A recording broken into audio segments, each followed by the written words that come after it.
तो अगस्त 2025 ये महीना भारत के लिए ना एक अजीब सा कॉन्ट्रास्ट लेकर आया। एक तरफ पूरी दुनिया की नज़रें हमारी डिप्लोमेसी पर टिकी हुई थी और दूसरी तरफ देश के अंदर ही कई हिस्से कुदरत के कहर से जूझ रहे थे। तो चलिए इन उम्मीदों और चुनौतियों से भरे इस एक महीने की कहानी को थोड़ा गहराई से समझते हैं। महीने की शुरुआत ही एक बहुत बड़े सवाल से हुई। एक ऐसा सवाल जिसने न सिर्फ इंडिया में बल्कि पूरी दुनिया में हलचल मचा दी। सवाल था, क्या एशिया में शांति और स्टेबिलिटी का एक नया चैप्टर शुरू होने वाला है? और इस सवाल के आसपास घूम रही थी एक बहुत ही हाई प्रोफाइल मीटिंग। तो चलिए सबसे पहले बात करते हैं डिप्लोमेसी की। एससीओ समिट यानी शंघाई कोऑपरेशन ऑर्गेनाइजेशन समिट में इंडिया और चीन की लीडर्स आमने सामने आए और ये कोई आम मुलाकात नहीं थी। इस मीटिंग ने दोनों देशों के रिश्तों को लेकर एक नई उम्मीद जगा दी। अब इस मीटिंग में 3 अहम मुद्दे थे जिनके ऊपर बात हुई। सबसे पहला, बॉर्डर पर जो टेंशन चल रहा है उसे कम करना। दूसरा, जो ट्रेड रुका हुआ है उसको दोबारा से शुरू करना, पटरी पर लाना। और तीसरा, लोगों का आना जाना आसान हो, इसके लिए वीजा और फ्लाइट्स को नॉर्मल करना। सच कहें तो ये तीनों ही चीजें रिश्तों पर जमी बर्फ पिघलाने के लिए बेहद जरूरी थीं। और देखिए, इंटरनेशनल लेवल पर इसे सिर्फ एक नॉर्मल मीटिंग की तरह नहीं देखा गया। इसे एशिया में पीस और इकोनॉमिक स्टेबिलिटी के लिए एक बहुत बड़ा कदम माना जा रहा था। कह सकते हैं कि इस एक मीटिंग ने आगे बेहतर कोऑपरेशन के लिए एक सॉलिड फाउंडेशन रख दिया। लेकिन एक तरफ जहां डिप्लोमेसी के बंद कमरों में फ्यूचर प्लान हो रहा था, वहीं दूसरी तरफ इंडिया के कई हिस्सों में कुदरत का कहर बरपा हुआ था। एक बिल्कुल अलग ही तस्वीर। चलिए अब कहानी के उस तरफ चलते हैं। तो चलिए कुछ नंबर्स पे नजर डालते हैं जिससे इसकी ग्रेविटी का अंदाजा होगा।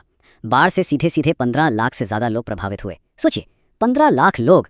ये नंबर ही अपने आप में इस आपदा की भयानकता बताने के लिए काफी है। और बात यही नहीं रुकती, ये और भी ज्यादा सीरियस हो जाती है जब हम देखते हैं कि अकेले पंजाब में 1000 से ज्यादा गांव पानी में डूब गए थे। जरा उस तबाही के मंजर को इमेजिन करके देखिए। इस आपदा को आखिर ऐसी आफत क्यों कहा जा रहा था?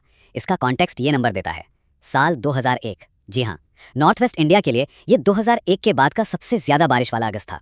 मतलब लगभग 2 दशकों में इतना बुरा मानसून नहीं देखा गया। तो ये तबाही आखिर कितनी फैली हुई थी? देखिए, पंजाब में लाखों हेक्टेयर की फसल बर्बाद हो गई। हरियाणा ने 20 साल का सबसे ज्यादा बारिश वाला अगस्त रिकॉर्ड किया।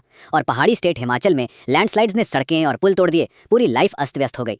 इतना सब कुछ होने के बावजूद देश को आगे बढ़ाने का काम रुका नहीं था।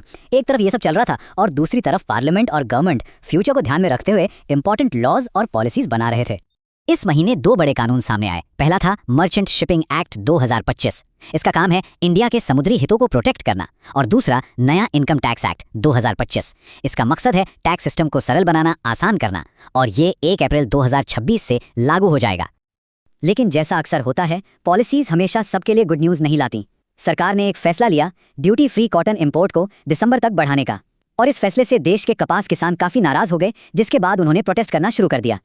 तो अब इन चुनौतियों से थोड़ा आगे बढ़ते हैं और उस पहलू पर आते हैं जो किसी भी देश की एक तरह से रूह होती है, उसके उत्सव और उसके गर्व के पल। और अगस्त का महीना ऐसे लम्हों से पूरा भरा हुआ था। ये टाइमलाइन अगस्त के पूरे मूड को समेट लेती है। देखिए, 6 और 9 अगस्त को हिरोशिमा नागासाकी डे हमें शांति की याद दिलाता है। फिर आता है 15 अगस्त, हमारा इंडिपेंडेंस डे का जश्न।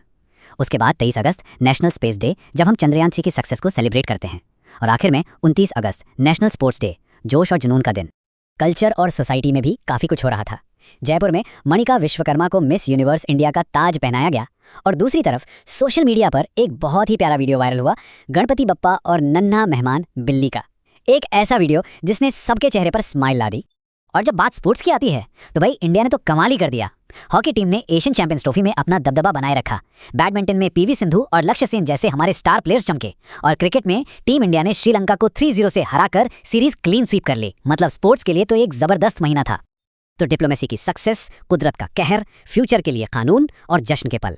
एक ही महीने में इतने सारे अलग अलग रंग, ये सब हमें सोचने पर मजबूर करता है ना कि ये जो सारे विरोधाभास हैं, ये सब एक साथ मिलकर इंडिया के कॉम्प्लेक्स और डायनामिक फ्यूचर के बारे में आखिर क्या इशारा कर रहे हैं।